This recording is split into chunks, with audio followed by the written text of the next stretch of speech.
This episode of the Blaxit Global Podcast is sponsored by Blaxit Global Passport. Join aspiring Black expats, and repats, where you can build community, get resources, and gain support along your journey abroad. You're invited to join Blaxit Global Passport. Inside Passport, you'll find exclusive workshops on everything from expat taxes, financial planning, insurance, job boards, accountability check-ins, and more. You can even take Passport on the go with our app available for iOS and Android devices. Just click the link in the episode you're listening to or visit blaxitglobal.com and click on Passport. See you inside.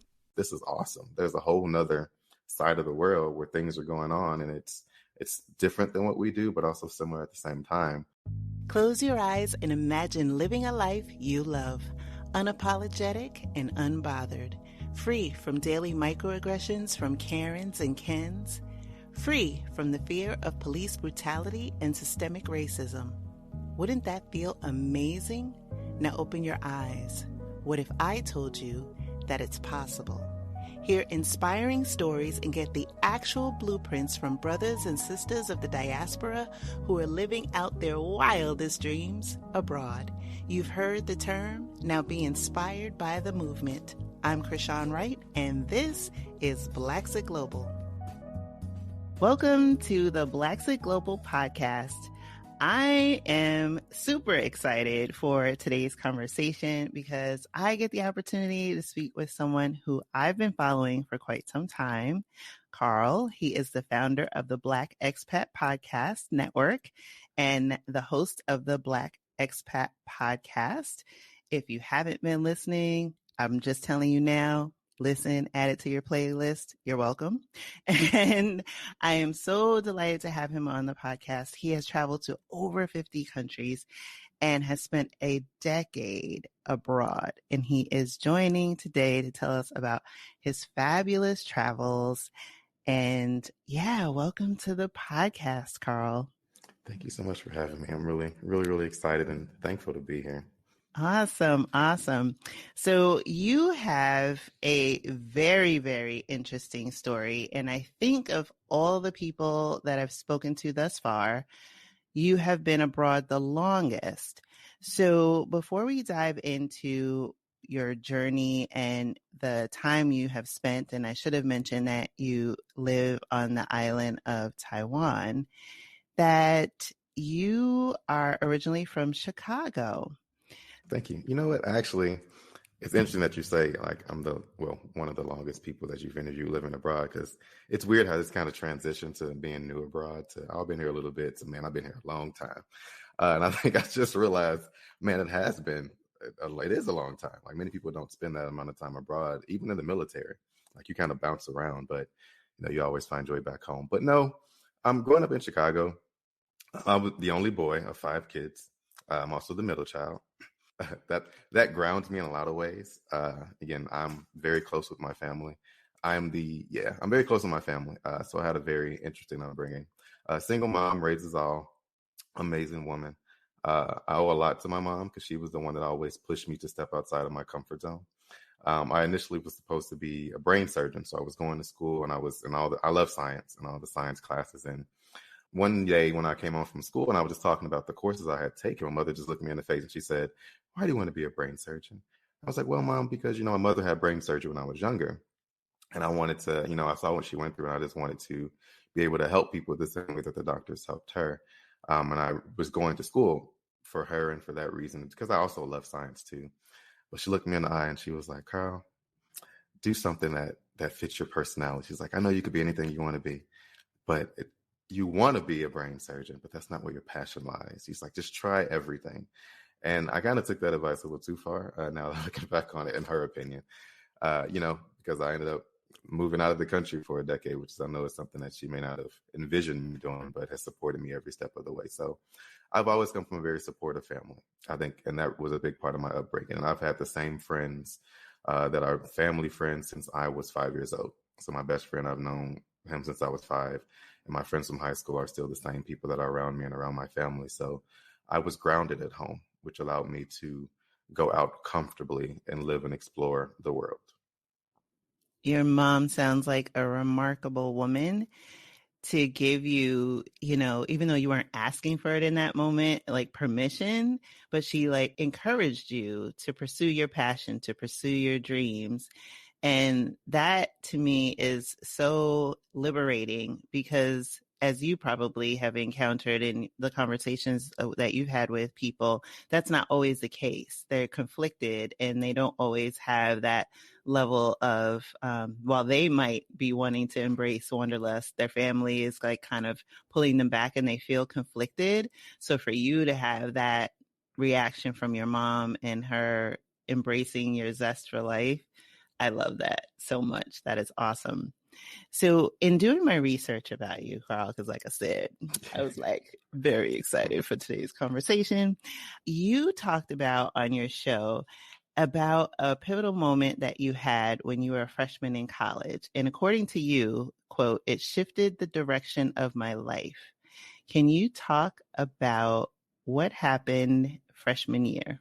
Yes, in your freshman year of college, when you submit you don't get to choose what classes you have. It depends on the school you go to, but I went to a liberal arts school, and you kind of fill out a survey back in the day. It came in the mail.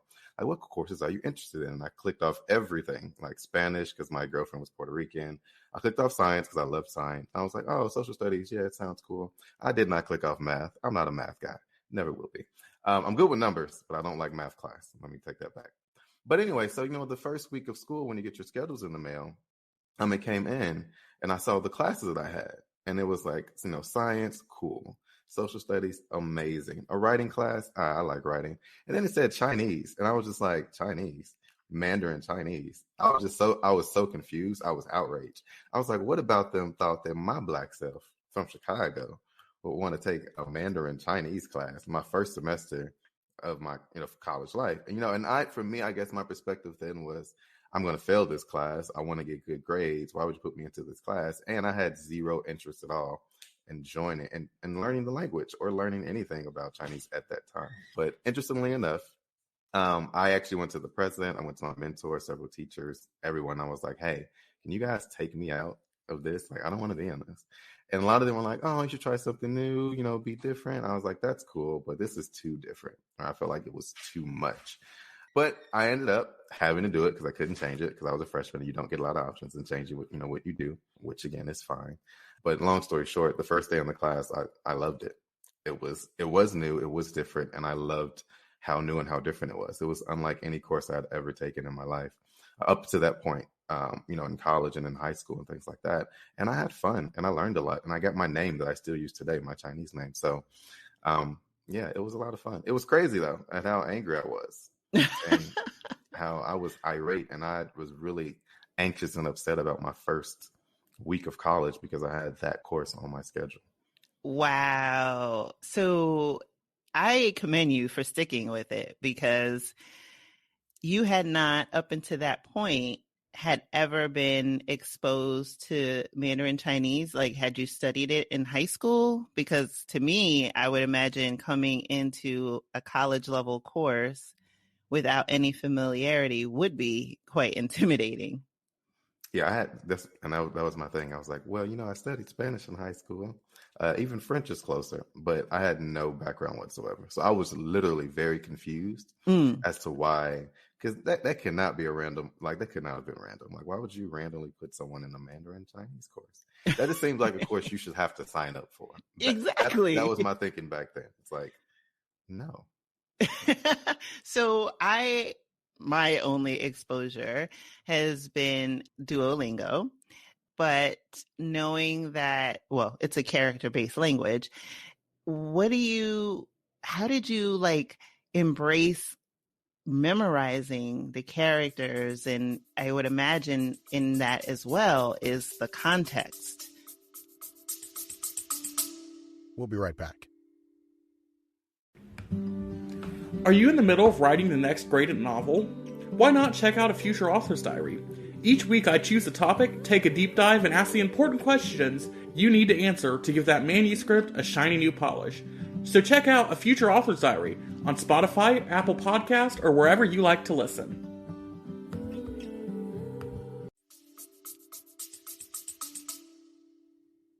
Yeah, because it was Well, honestly, like I do love school, and once I actually started liking the class, I was like, okay, I'll actually study and do this. It was difficult at first. I was a much better, and this kind of makes sense now to me a lot more. I'm a much better speaker than a reader and a writer. So I mean, I made sure I was above and beyond on the speaking part, like the exam and stuff like that, to get those extra points. But when it came to like writing and reading, that wasn't really what I enjoyed doing. It just takes a lot of repetition. In the same way that when I went to Taiwan and saw how the students learn, it's just repetition, writing things over and over again, reusing things, learning sentence patterns and how they communicate. The grammar is the complete opposite of how we speak in English. So it's harder to kind of like the way in which they structure sentences is very interesting. So you had to actually study that. I actually got better at reading and writing when I studied abroad and I started texting. Back then. Wow. Because I was like, oh man, because it was so much easier to text. But that's when my reading and writing got better because I had to communicate. I was forced to communicate. And I was forced to write, but through texting, but not like how we text now, like T9 texting in Chinese. So it was like, that's when I got better at it. And I was like, man, I should have been doing this for the whole time. Well, there you have it. There's the hack. So you had that wonderful class and you were able to start learning Mandarin Chinese. I know you majored, if I'm not mistaken, in anthropology. Mm-hmm. And so from there, you went abroad at some point during your college endeavors. Was that what really like awakened you to a possibility of having a life abroad? Because my first trip out of the country was to Egypt, and it was a place that always ties back to my mom, that my mom always wanted to go to. But I kind of signed up because I was studying anthropology and sociology, and my professors were like, yeah, we're going to Egypt. And my best friend was like, Egypt's amazing. I was like, yeah, I know. I see pictures of it. I could kind of relate because the cartoons I used to watch back in the day. Mummy's Alive. I don't know if you guys are old enough to know about that, but that's what I used to watch, and it had like Egyptian stuff on it.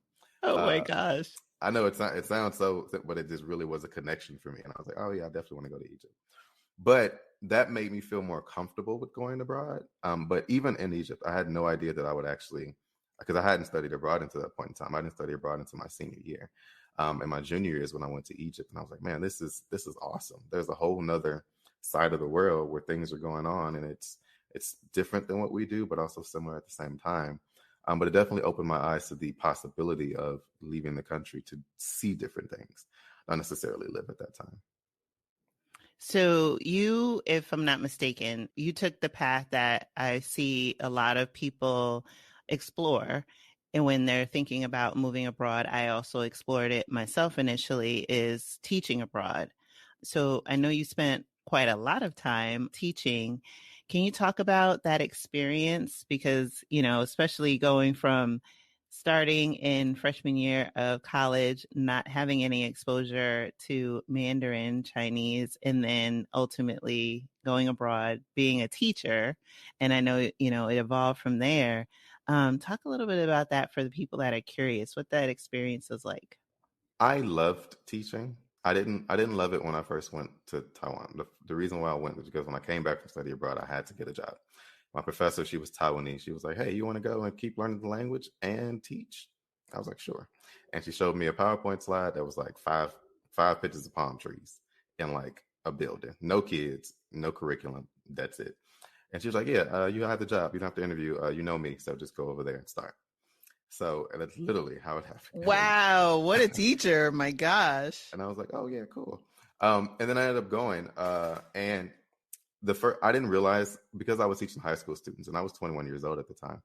So I had high school and a little bit of junior high school kids. I realized quickly that I didn't like the little one. Well, I didn't enjoy teaching the little ones. They're annoying. I'll be honest with you guys. I don't enjoy teaching little kids. But the high schoolers, like, we had a connection because we were closer, similar in age. And I knew that what I was doing and my knowledge and my skill set would be beneficial to them, not just in the classroom, but beyond.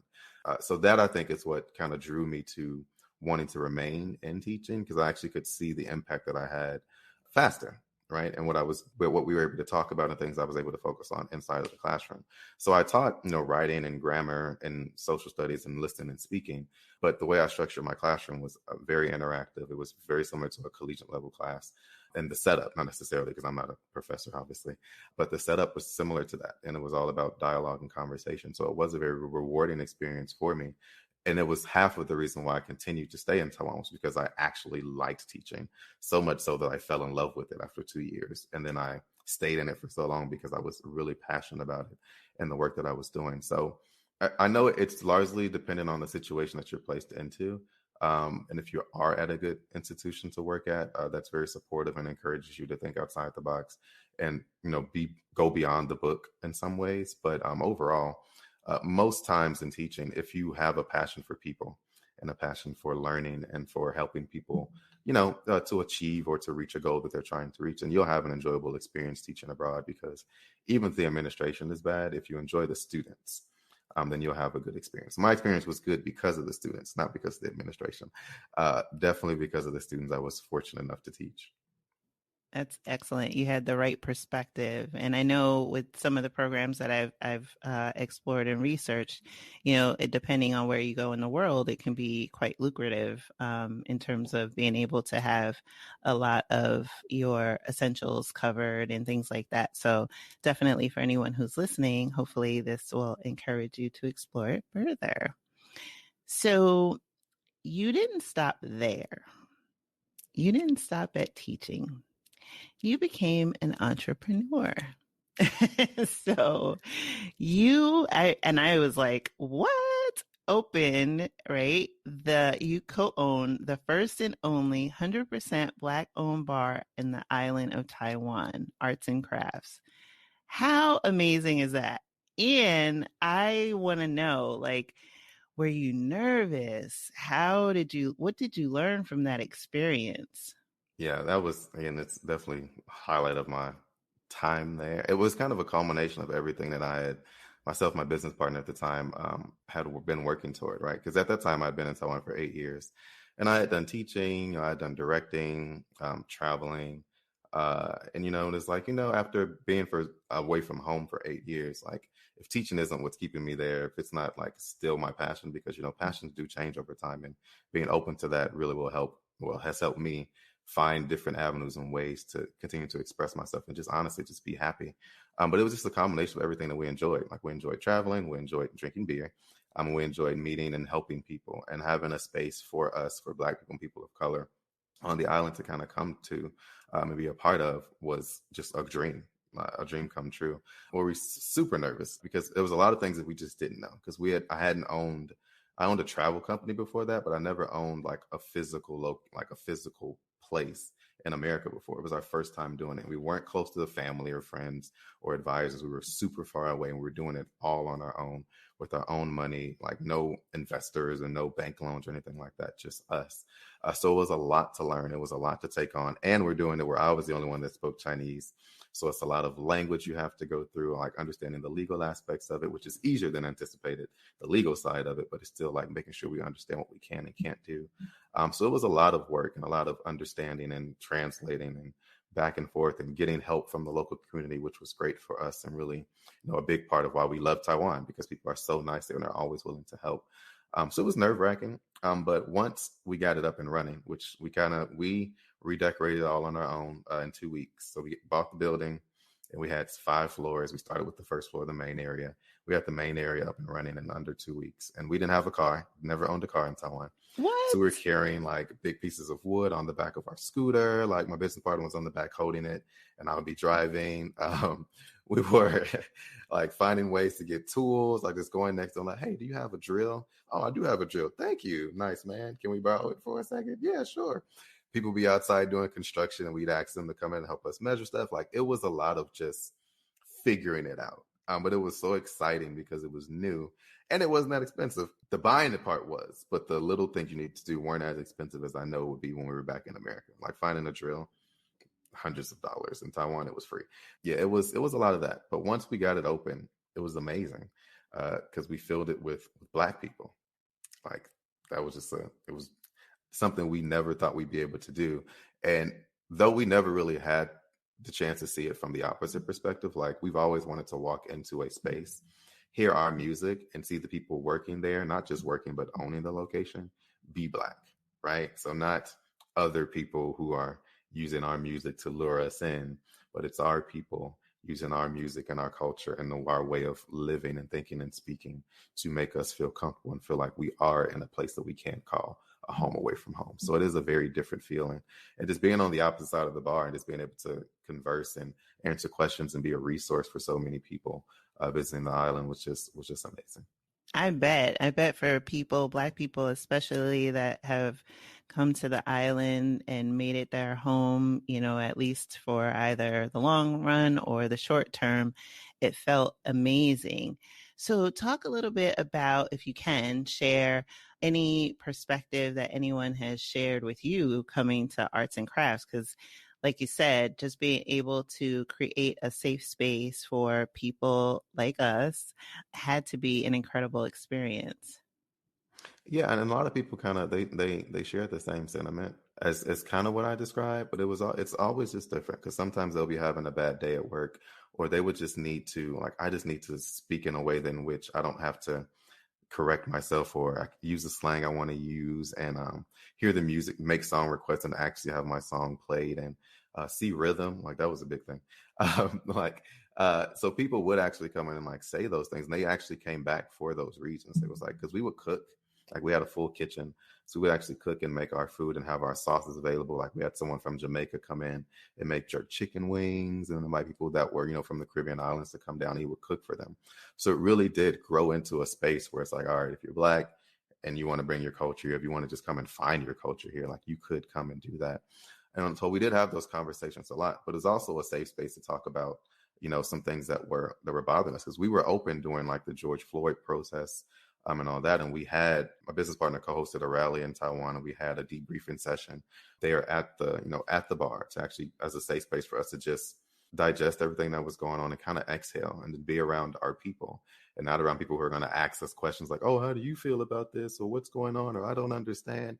You're in a place where we understood what was going on. And we were there to brainstorm and be proactive about what can we do to give back and be a part of this movement, which we ultimately did by fundraising and, holding the peace rally that we had in Taiwan as well. So it was definitely a space for people to come together and collaborate about not just, drinking, partying, and having a good time, but to also mobilize agendas that we had and have on the island of Taiwan for our people. And that was something I really enjoyed engaging in as well. That's amazing. Yeah, I mean, and the struggle continues, right? The conversation needs to continue, and it's, platforms like this is yours, the space that you created. And I know, arts and crafts, I know you closed the business. Yeah, the pandemic hit us hard, and I know it wasn't no PPPs in Taiwan, so we inevitably had to end up, unfortunately, closing down. But my goal is to, refundraise, kind of recover from that, and I do want to open up another space down the line, just once the pandemic kind of settles, because I realize now how important a space like that is and was for the community. So I do, but I want to do it, bigger and better. I know how to fundraise. I know how to gain, like, what support is needed to run it now that I know how to do it. The next time I do it, it'll be bigger, and hopefully, well, not better, it'll be bigger and have more resources available for people as well. Absolutely. I have no doubt, because everything I have read about you and researched, and even in this conversation, I've learned so much. If nothing else, you are highly resourceful. I mean, putting like lumber on riding a scooter and all of that other stuff. Oh my goodness. So let's talk a little bit about the Black community in Taiwan. Is it like disparate where, people are, little place here, a little place there, or are there, other opportunities for people to come together? Like, are there like WeChat and things like that? How do people stay connected or find each other? One of the good things about Taiwan is that when you go out, like, the expat community is really small. And the reason why we opened the bar was because there aren't that many places for us to go. And like, it sounds weird because you're like on an island and there are a lot of places to go. But like, again, when you want to, like, sometimes you want to go out and have a drink, or you want to go out to dance, or you want to go, to the beaches and stuff like that. But most foreigners and most expats, we frequent the same places, because you don't want to go out. You want to go out and hear your music, right? You want to go out and feel comfortable and have good quality drinks. And for us, if you don't know the language fluently, then you can't find those hidden gems. If you don't have local connections and you don't know where those gems are, before I had my own space, I was big on just walking around down side streets and stuff like that and finding local places to be in. Because again, you could kind of take over the music because they're like, oh, foreigners never come here. What are you doing here? Oh, you speak Chinese. Cool. Hey, can I change your music? It's terrible. And they will allow me to do that. But I mean, everyone's not that, adventurous, but also everyone doesn't want to go through the struggle of having to do that. You can just go into the city and go to the bar area or the club area. If you don't want to do that, you can go to like the hiking sites and you can find people, not Black people, you can find expatriates. But for most Black people, we do have a group online called Brothers and Sisters of Taiwan. That's on Facebook that we use. And most people communicate we don't have a line group to kind of put information in, but a lot of people get the information from that group. But what we do a good job of is that once somebody does come, instead of using online to connect them, we meet up and connect each other. Because that's the fastest way to get questions answered. It's like, hey, I'm here. Cool. Let's meet up. And then I'll connect you with people that I know. I'll let you know where we frequent and if you're seeming to want to get into this type of group, I'll put you in that group. So we do a good job, I think, holistically in Taiwan, the Black community, of connecting each other in person, which I think is important. Yeah, that warm touch is so critical. Oh my gosh, that's awesome. So you talked a little bit about, when you were talking about arts and crafts, the cost of getting hardware and things like that. What is the cost of living like there? I hear from people that are on the continent of Asia that it's more favorable than it is in the States, but that also varies in where you live, right? If you're in Singapore, it's probably not. So for you, what has it been like? It does kind of depend, because I lived in Taipei. I never lived in the big city. I always lived on the outskirts of town, so like in the suburban areas. But even with that, you make a decent salary and you're able to live comfortably. I guess on average, and this is from my from hiring but also my own research and just talking to people, you're able to save about 60% of your paycheck, and that includes what you pay for housing, what you pay for food, and then entertainment, as long as you're not like hard partying every weekend, right? So like a party or two, but not every weekend you're in the club. If you're in the club every weekend, maybe 30 to 40%. But you can save a huge majority of your salary just because the things that you pay for are cheaper, right? So $1 equals 30 Taiwanese dollars, and that takes you a very, very long way. The average cost for a meal, if you want the cheapest meal, it's $2 a meal. If you want to be fancy, you can go $5 to $6. So it's actually very, out here when you're doing one DoorDash, you're paying $15 to $20 for one. So exactly. I went out to lunch with my friends the other week, and next thing you know, I had a $50 bill. Yeah. I was like, what? Outside just got expensive. And I've been back and I'm like, oh my God, like you really can't go anywhere without spending $50. But in Taiwan, exactly. I'm spending 15. And that's and per day, like that adds up per day. And and even if you cook inside, like the price of food is even cheaper. And because and especially when you have to get creative with cooking, one of the best things I learned about being abroad is that I was such a creature of habit and what I ate, and I didn't want to try new things. But once I was forced to cook and I had to figure out what ingredients to use, it kind of pushed me to be more adventurous and more open to trying different recipes, cooking things in different ways. And I kind of found what I do enjoy, and it's bigger now. Like what I can choose and what I can cook is larger. So, and that even makes things cheaper. I eat a lot more vegetables in Taiwan than I do here in America because vegetables are cheap. I can go and get all the things that you need, onions, garlic, all the seasonings and all that. I would go out and spend $20 and it would last me for like 2 months. So it is very cost effective to live in Taiwan. It's much cheaper. Singapore, it was $14 for a beer in Singapore. I ain't gonna never forget that. Went there, and that was when I was 25, and that's like 5 years ago. So I could not imagine how much a beer costs in Singapore today. But in Taiwan, no, a beer is like $2 or $3. So. Wow, thank you for illustrating that. And I think it's important because you said, being able to save anywhere between 40 to 60% of your money. And that's substantial, especially when you think about the average American lives paycheck to paycheck. So everything that comes in, pretty much all of it goes back out and then some, because we know we have a huge credit crisis in America. So what I want people to take away from this is you don't have to ride the struggle bus and you don't have to be intimidated about what it would be like living in another country, because when you listen to shows like this, when you are in different groups and doing your own research, you can see that there are ways in which, your cost of living is not going to be as high as it is in the States, but your quality of life can improve greatly to the extent that you can save, you can build generational wealth. And so at least for me, in hearing you, that was one of my biggest takeaways from that. So let's talk about your show, the Black Expat Podcast. What? So you have this amazing show, and I love it because when I listen to it, and now having more of an opportunity to chat with you, it's your full personality. So you're not afraid to like test and learn and do new things and try different segments and always with the input and feedback of your listeners, because I know you'll say, oh, you know what, you guys like this, I'm going to do more of this. You lean in like full. So talk to me about the show. I have listened to your show, but for anyone who has not, this is your floor. Go for it.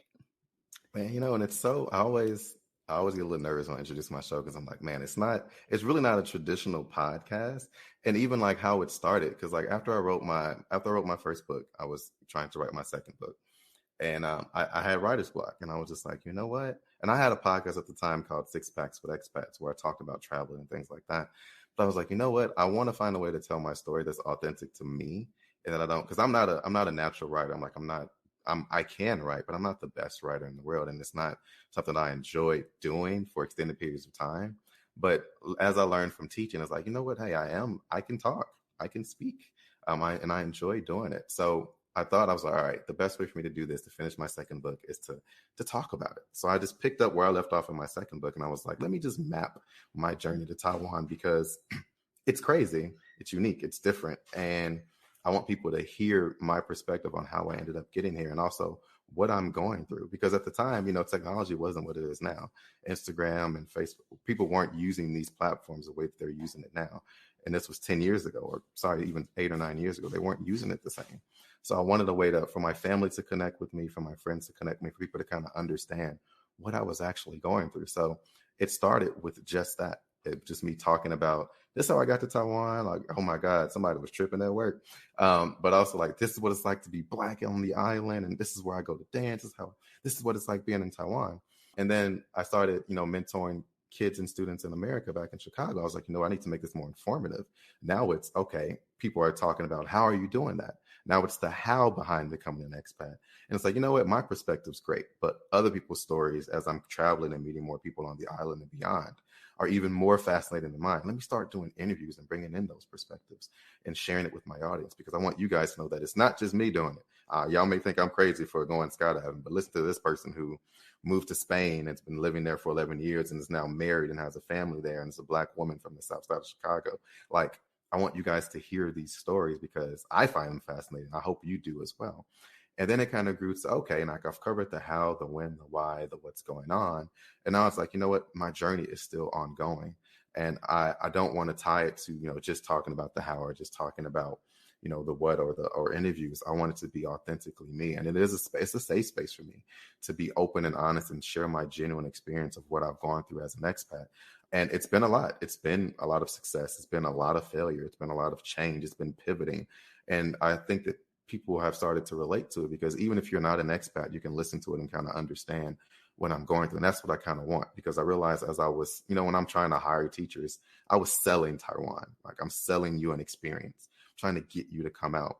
And I was like, you know what, while that's good, and I know that's a part of marketing, that's not what I want to do with me. I don't want to sell you on an experience. I want to talk to you about it, get your perspective, share mine, share what I'm learning from talking to others about it, and then bring that to the show. So when you walk away from it, you may be inspired to travel and live abroad, or you may be inspired to just change what you're doing in your daily life based on what you've heard me go through, what I've done. So the Black Expat Podcast, I'm glad that it's changed so much. I'm glad that I created a space where I'm able to shift and pivot with it.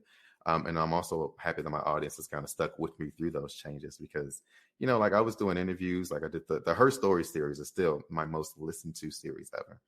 I love that series because the amazing stories from Black women all over the world has just been, it was just amazing. And then the His Story series as well, which is huge. And I really enjoyed that. And it's some of my best content. So I love the interviews that I've had because it is, like you said, like I'm doing now, it is a conversation. And it's a good, impactful conversation. I learn from each conversation that I have, and it just pushes me to be a better person.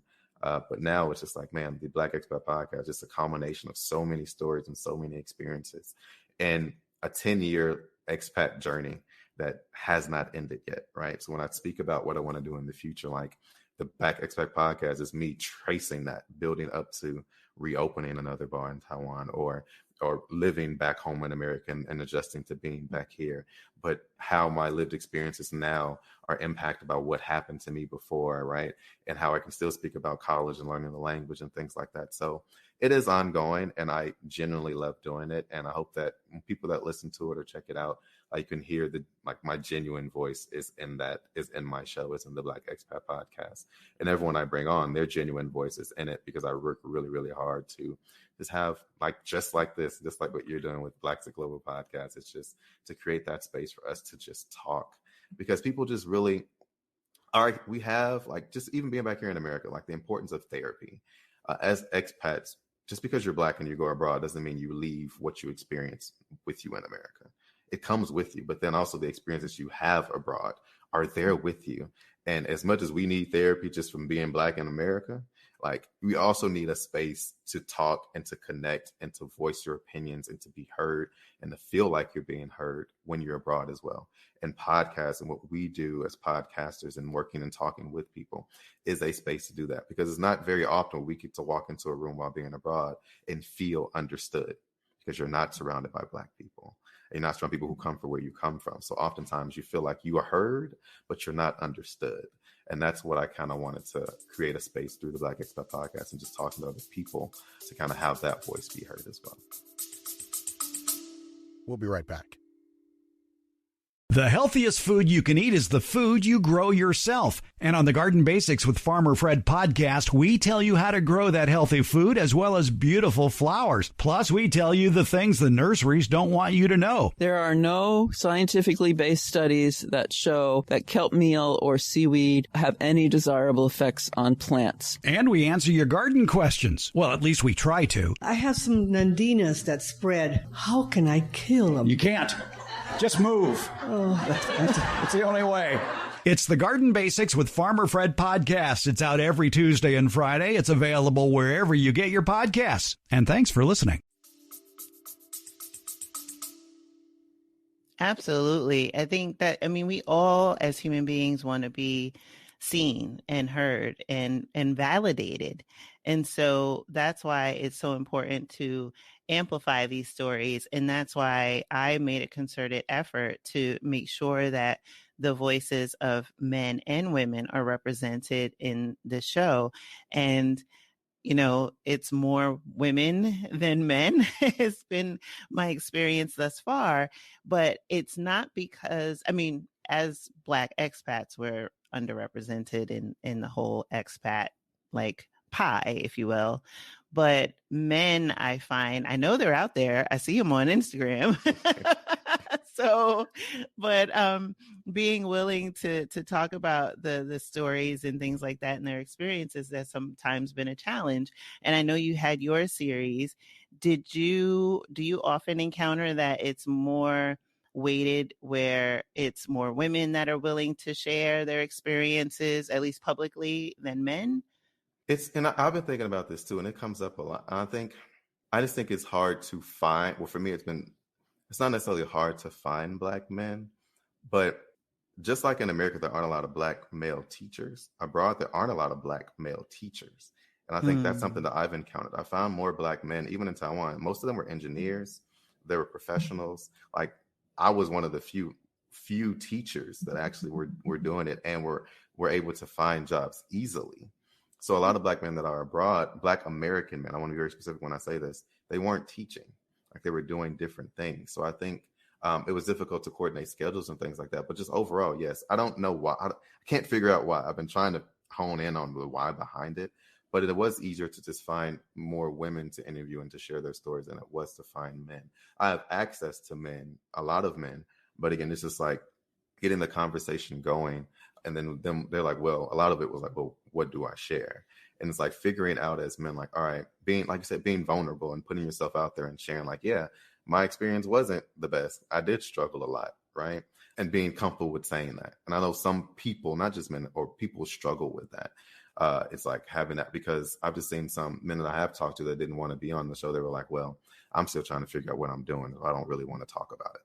It's like, I didn't really have the best experience. I don't have anything positive to share. And you're a very positive person. I don't really want to, be on the show, but I'll be more than willing to give you some quotes that you can use and things that you can talk about on the show on my behalf. And I've ran into that a lot. And I was like, wow, and I've been trying to figure out, why that is, or why that happens to be the case. Yeah, I've had the same challenges. So it's validating to hear from your perspective. And maybe that goes back to that whole wellness conversation where, you talk about your lived experiences go with you, even when you travel to another country. It just doesn't miraculously disappear. And, I've talked about wellness on the show. We've done things in the group to promote wellness consistently, particularly as 2020 had its share of challenges. And then in 2021, and I talked about it at the end of my season 2, where I was encountering a lot of struggles in the first half of the year, and have since gone into therapy, which has been so amazing and so transformative. And it was one of the things that I recognized that I needed to do, but it was like, oh, you know what? I'll do it once I'm there, so I don't have any like attachments. And it's like, no, do it now. Like, it's an ongoing thing. It's not going to be like, oh, I did therapy and I'm done. But I want people to realize that, your self-care, it's like what they say when you're on the airplane, put the oxygen mask on yourself first, get that oxygen, breathe in what you need to heal, to restore yourself, because once you are able to operate and function at your best self, whatever that is, whatever your baseline is, things will come into place and things will become more clear. And then hopefully, for men and women who have had or continue to have those struggles, that, we won't be able, or we won't be putting this filter that, oh, well, my perspective or my story is not important or won't add value. You never know what nugget you might share with someone that inspires them to think a different way. I have been getting, especially as of late, emails from men who, like you mentioned, aren't willing to come on the show, but have said, wow, thank you for making sure that men are also represented on your platform. And so people are listening, even if we think that, your story might not be interesting. We all have a story. We all are enriched by sharing stories. That's how, especially as Black people, that's how our traditions were passed down from generation to generation, by stories. So I want to have a space, and you as well, that allows people to articulate whatever it is. It's valid. It's your experience. Carl, what is next for you? Because I know that you took a big leap recently, and so you are full on in as a podcaster, which I find incredible. And so I'm like, goals, man, goals. Talk to me a little bit about what's next for you. I mean, do you see Taiwan being your permanent home? I know you've traveled to so many countries. So what does the future look like for you? Well, yes, I did decide, to go full time into podcasting. Like with anything, when you're an entrepreneur, it's difficult. People think that, oh, where you get all your money from? Like, it's a lot of fundraising, a lot of support. If you're a patron, that means the world to a full-time podcaster. Every dollar or cent, you don't know. Oh, well, how do you use it? To eat sometimes. But it's just equipment and services. Like, it is expensive to podcast. sometimes when you do it consistently and when you want to update software, like there is a lot that goes into that. But I definitely want to continue with podcasting. My long-term goal is to always have my own, with the Black Expat Podcast Network, is I want to have like a radio show, like a daily show in which we talk about everything expat, Black expat related. It can be anything. And that way people can come on, jump on and off. Like I want to have my own radio show. It'd be great to have my own radio platform to actually just build that show on my own. But I researched how much that costs, and I'm a couple $100,000 away from that goal too. But that is what I'm working toward currently. Getting solid with podcasting, maintaining this, working toward building the expat network, and also having my own radio show eventually, where it's just a way to connect expats to all the opportunities that we have all over the world. I do want to be a dual expat. Like I'm at the point in my life where I think I want to have basically two homes, where it's like I spend the majority of my time, in Taiwan or wherever the world I may be. And then I have the important time I'm with family. So during the summer, I'm home with family. And then during the wintertime, I'm home with family. And just, remote work does make that a possibility, as does podcasting, because I can pack up my microphone and take it wherever I need to go. And it just allows me to give, listeners a different perspective. Because I even talked about this on my own show. It's like, well, taking advantage of being remote. A lot of people were like, man, I wish I could just work from home. And then when it happened, nobody was prepared for it. It was a whole lot of adjusting. And I was like, man, like this is, kids. Oh my God, how do I need to eat. I can't go outside to Starbucks. I got to be in front of my computer all day. It was a lot of instantaneous adjustments where it's like, is it really that good? No, it is. You just were thrown into it. Take a step back, analyze what you're doing now, and then make it work for you. And then figure out, all right, I don't have to be at home all day. I can go to a coffee shop. There's nothing wrong with that. I can be in another state. I can take a week vacation and be in another place. So I kind of want to explore that because it's the goal and dream that I've always had. But yeah, long story short, what's next? More podcasting, radio show, growing the Black Expat Podcast Network, and just more experiences abroad once the world opened back up again. And again, hopefully building, and the big goal is to reopen something in Taiwan that is for us. That's just a lot of work, a lot of saving, a lot of rebuilding from this past terrible 2 years that it's been for a lot of entrepreneurs all over the world. Absolutely. It has been, I can't even believe we're approaching 2 years of this, but I know that there will be an end to this at some point. At least we're all collectively hoping. So I want to give you an opportunity as we close, because as Black creatives, you alluded to it earlier, the production, all of the stuff that goes along with being an independent podcaster, for people that aren't in the business, it can be quite expensive. And, you have been very good at being able to bootstrap, like you were able to do with arts and crafts. So as people are listening to this, can you let people know where to find you and then how they can support your endeavors, which is really important? Oh, thank you. Yeah, so I am, my podcast is available on, all podcast platforms, but the fundraising I do to help with the podcast, and also a portion of that goes toward the students that I mentor who are interested in lives abroad from high school. I try to always give back. As much as you get, you always have to give. But podcast is everywhere. My Patreon is linked in the description of all my podcasts, but it's done through Podbean. So Podbean is my streaming platform that I use to go live. So all of my live broadcasts can be heard Monday, Wednesday, Friday mornings. I go live and I do a 15-minute show. And through the Podbean app is where you can find my Patreon, but also it's linked in the description of any podcasting platform that you use, meaning where I list out what that episode is about as well. But yeah, my live shows are through Podbean. My podcast is everywhere. My Instagram is the Black_expat, and that's the same for my Facebook and my Twitter, which I do tweet now more than I Instagram. Trying to be gravitating towards that. And I don't have a TikTok yet. I feel like I need one though, but I don't know what to do. I don't know. I feel like I didn't like it when it first came out, and everybody's like, "Oh, get on TikTok." I'm not on TikTok yet. So for now, just check out my live streams on Podbean and my podcast, wherever podcasts can be found, and then my Instagram and Twitter and Facebook. Awesome. I know I have a sneaking suspicion that you will be on TikTok soon. I have some ideas. I don't doubt that for a second. Carl, it has been an absolute pleasure speaking with you today. Thank you so much for being an incredible guest on the Blaxit Global podcast. I look forward to, like I said, seeing you ticking it out on TikTok. I don't even know if that's the thing. My daughter probably be like, Ma, that's not what they say.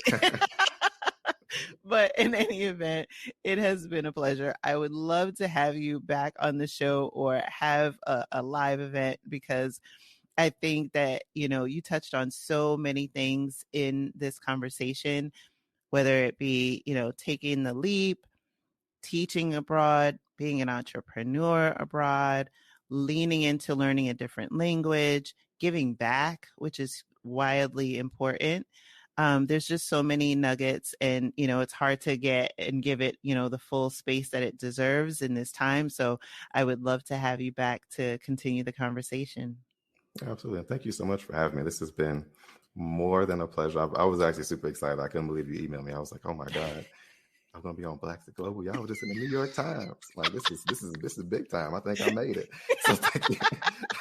Thank you so much. Like I told my whole family about it. I was like, hey, y'all, I'm be on this podcast. Like, make sure y'all check it out. So I know, like, I don't seem excited because it's a little early. So I'm not the biggest morning person, but I didn't sleep all night. So thank you so much for I didn't either, because I was like excited to talk to you. So I'm glad that we're both part of like the Mutual Admiration Society this morning.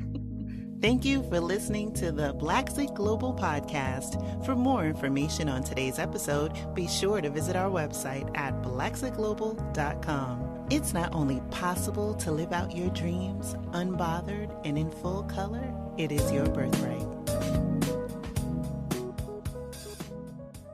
Are you trying to sort out health plans, banking, VPN, and other connectivity for your move abroad? Well, have no fear. We've got you with the Move Abroad Starter Kit. Get yours today at blaxitglobal.com/resources. That's blaxitglobal.com/resources.